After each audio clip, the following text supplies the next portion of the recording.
Herzlich willkommen bei den Hamborner Racern und ihrer Teilnahme bei den Rose 24 Stunden von Duisburg 2023. Ihr wollt wissen, mit welchen Widrigkeiten sie zu kämpfen hatten und welche schönen Momente ihnen widerfahren sind? Dann bleibt dran!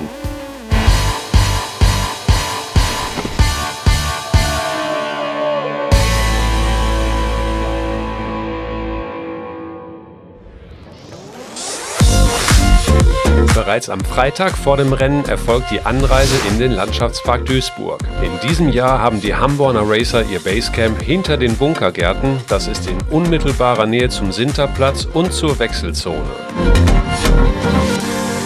Die Hamborner Racer sind in diesem Jahr erstmalig mit 3 Teams angemeldet, mit 2 Viererteams und einem Zweierteam.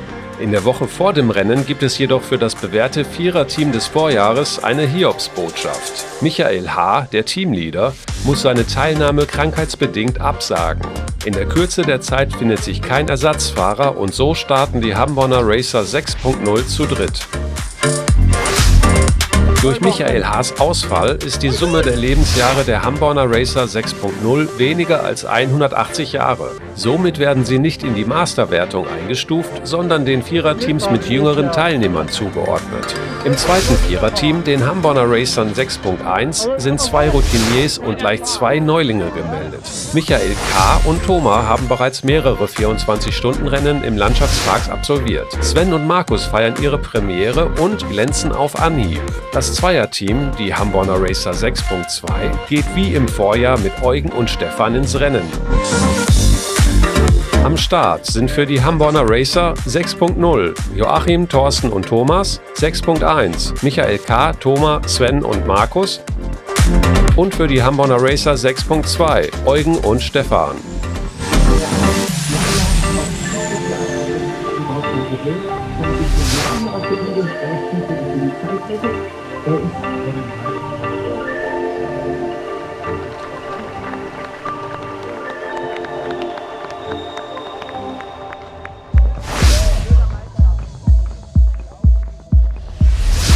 In der ersten Startgruppe bereiten sich die Solisten und Zweierteams auf den Start vor. Eugen fährt für die Hamborner Racer 6.2 den ersten Turn. Die Viererteams und Achterteams der zweiten Startgruppe warten dahinter. Der Startschuss fällt. Die Rose 24 Stunden von Duisburg sind für die Solisten und Zweierteams gestartet.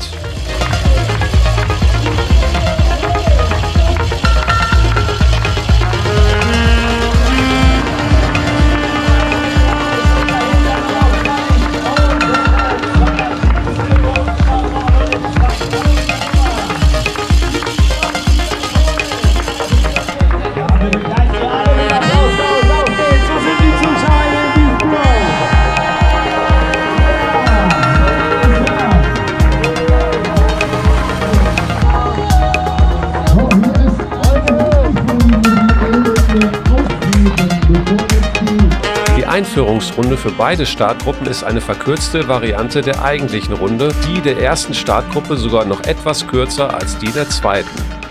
Gleich sind die Vierer- und Achterteams in der zweiten Startgruppe an der Reihe und rücken an die Startlinie vor.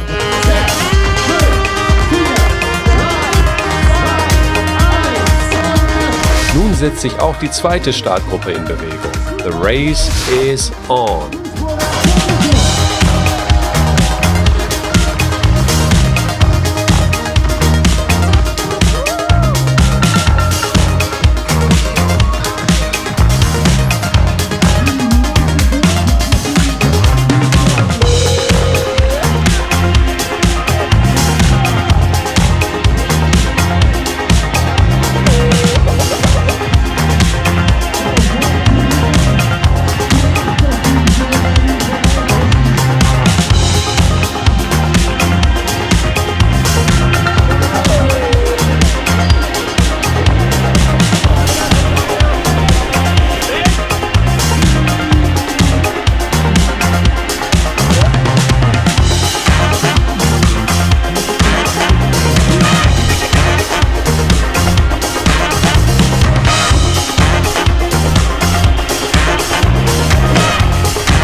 Eugens Einführungsrunde ist beendet und die Hamborner Racer 6.2 gehen somit in ihre erste Rennrunde.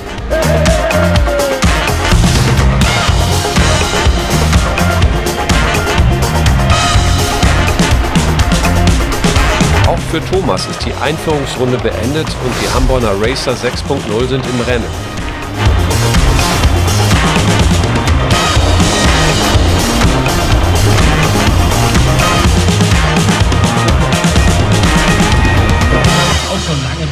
Weiter, sauber. Im Laufe seines Turns läuft Eugen auf Jörg auf. Jörg startet für Dynamics Group und nimmt in diesem Jahr als Solist teil.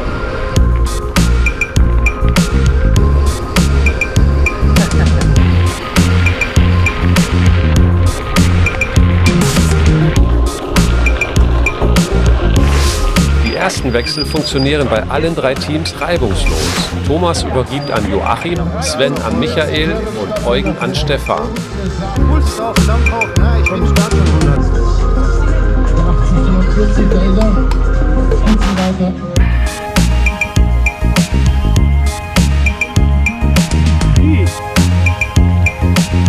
Ganz stark! Thorsten bestreitet seinen ersten Turn und erklimmt den Monte Schlackow. Was sagen Joachim, Stefan und Thomas nach ihren ersten Turns?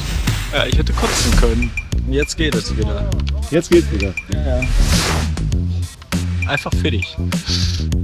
Stefan, wie war dein erster Turn? Ja, ich sag mal so. War schön. War aber auch scheiße. Warm, hat Spaß gemacht, ein bisschen rutschig in den Kurven, war gut gelaufen. Derweil setzt der vorhergesagte Platzregen ein. 16 Volt.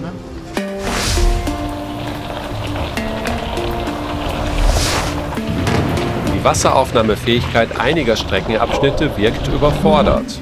Vornehmlich die Offroad-Passagen der Strecke weichen auf und verschwinden teilweise unter einer gefährlich rutschigen Schlammschicht. Sicher zu befahren sind zeitweise nur noch die asphaltierten sowie die Asche- und Splitwege. Schnell zeigt sich der Anstieg im nördlichen Teil der Strecke zwischen Autobahn und Emscher Schlucht verlaufend durch den aufgeweichten und schwer gewordenen Boden als sehr kräfteraubend. Dieser Matschberg zwingt im Laufe des Rennens zahlreiche Teilnehmer zum Abstieg und Schieben ihrer Bikes.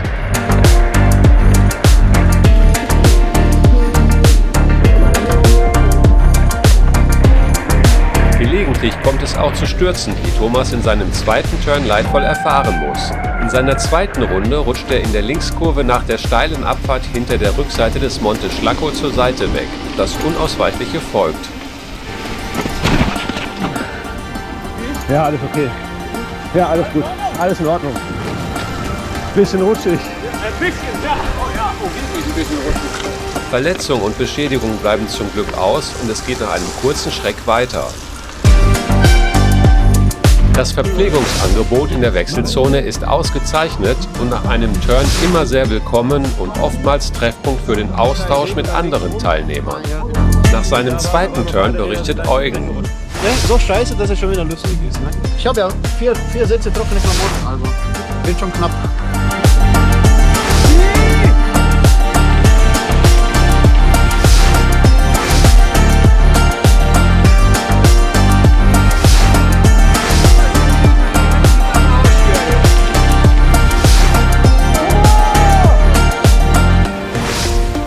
Also ich tippe auch eher auf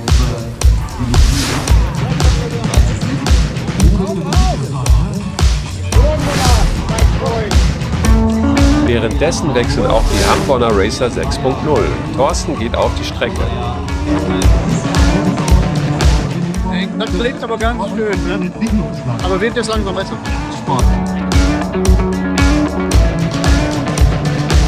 Manche Bereiche sind mega rutschig. Da hinten den Berg hoch, da fährst du die doppelte Strecke. Null Grip. Und jetzt fängt schon wieder an zu regnen. Bei den Hamborner Racer 6.0 übergibt Thorsten an Thomas.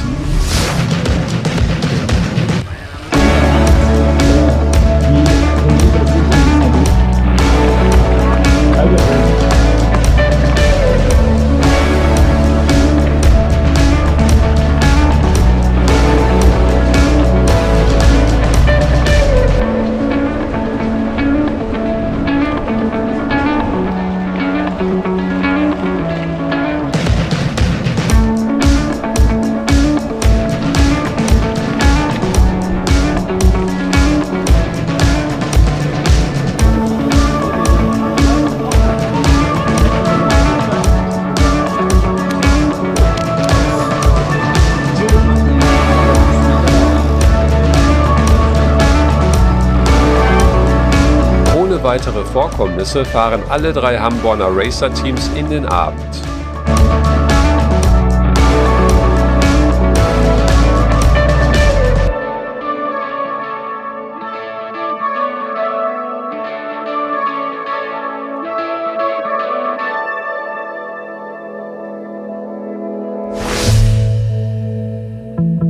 Nach 22 Uhr erleidet Stefans Rad einen technischen Defekt. Beim verspätet stattfindenden Fahrerwechsel wird das Weitwunde-Bike kurz inspiziert und eine längere Reparaturzeit befürchtet. Also ändert das Hamborner Racer 6.2 Duo seine Taktik, weg vom 3-Runden-Turnus. Stattdessen will Eugen nun so lange fahren, wie die Reparatur dauert. Stefan sucht nach Lösungen, doch eine Reparatur scheint nicht möglich. Der krankheitsbedingt zur Nichtteilnahme gezwungene Michael H., der Hamborner Racer 6.0, bietet Stefan sein Bike an. Ein kurzer Funktionscheck zeigt jedoch auch an diesem Bike ein technisches Problem. Spontan stellt Michael K. vom zweiten Viererteam sein Rad zur Verfügung. Er hat aktuell Pause. Als Eugen um Stefans Motivation besorgt in seiner bereits 6. Runde fährt, kommt der erlösende Anruf. Ein wieder motiviert klingender Stefan kündigt seine Rückkehr ins Renngeschehen an. So ist Michael K.'s Bike fortan im Doppeleinsatz. Für die Hamborner Racer 6.1 und 6.2.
Eugens Verwunderung konnten Stefan und er trotz der erlittenen Probleme ihren 3. Rang durch die Nacht retten. Die zu diesem Zeitpunkt Viertplatzierten konnten ihren Rückstand jedoch verkürzen und den Druck erhöhen.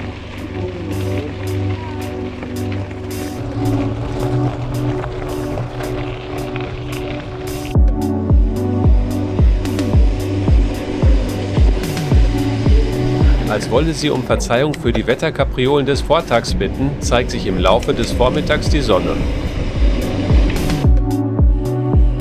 Hamborner Racer treffen am Morgen. Thomas trifft auf Stefan. Moin Stefan! Ja, alte Sumpfnatter.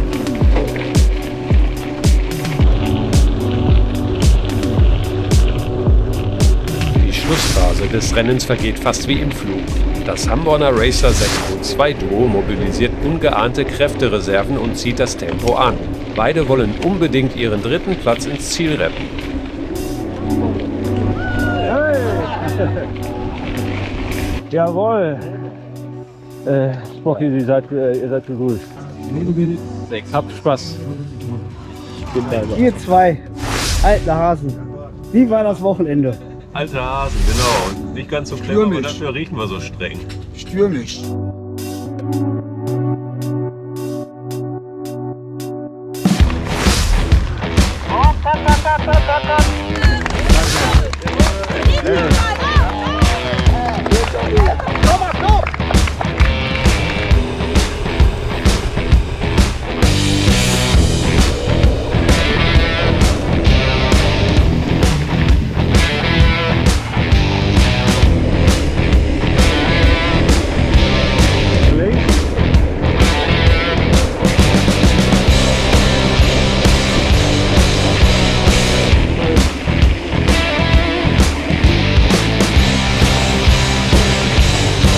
Anstieg des Monte Schlacco erlebt Thomas ein Déjà-vu. Wie im Vorjahr wird ein Teilnehmer namens Simon durch einen Fan den Berg hinaufgeschrien. Anfangs sogar unterstützt durch einen zweiten Motivator.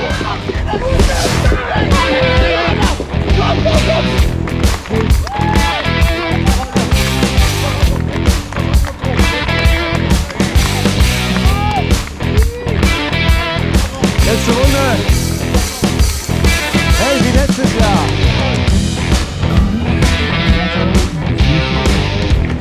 Letzte Minute. Letzte Minute.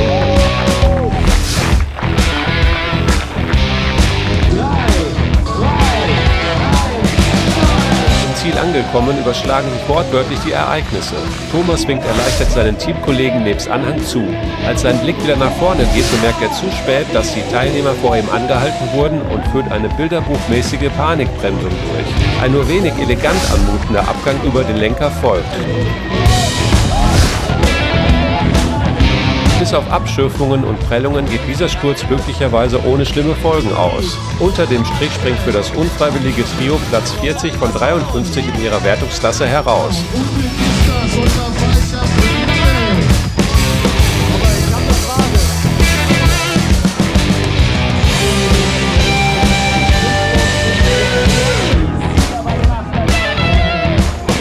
Bei den Hamborner Racern 6.1 bestehen Sven und Markus ihre Feuertaufe glamourös. Markus fährt ihren 19. Platz von 29 teilnehmenden Teams in der Wertungsklasse stolz ins Ziel.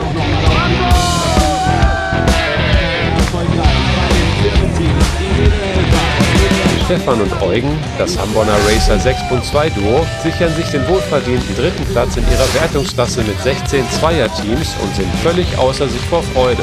Nur eine Runde trennt sie schließlich von den Zweitplatzierten und auch den Viertplatzierten. Die Hamborner, die kommen hier aus der Nachbarschaft. Racer 6.2 mit 57 Runden. Eugen Salai und Stefan Lukas.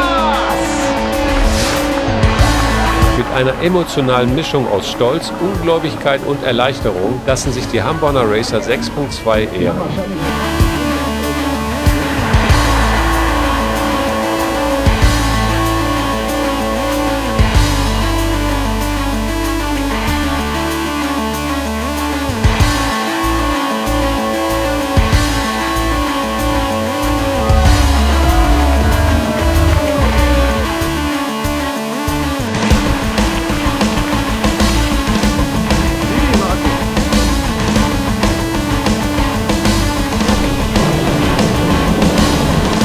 Stefan! Ach, bist du ja gar nicht.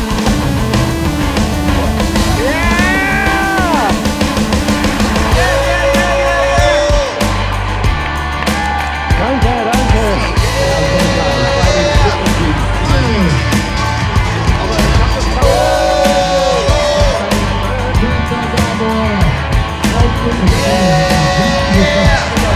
Schleiße, ich mach nochmal neu. Das war's. Nie mehr Monte Schlacco. Ich verabscheue euch. Prost.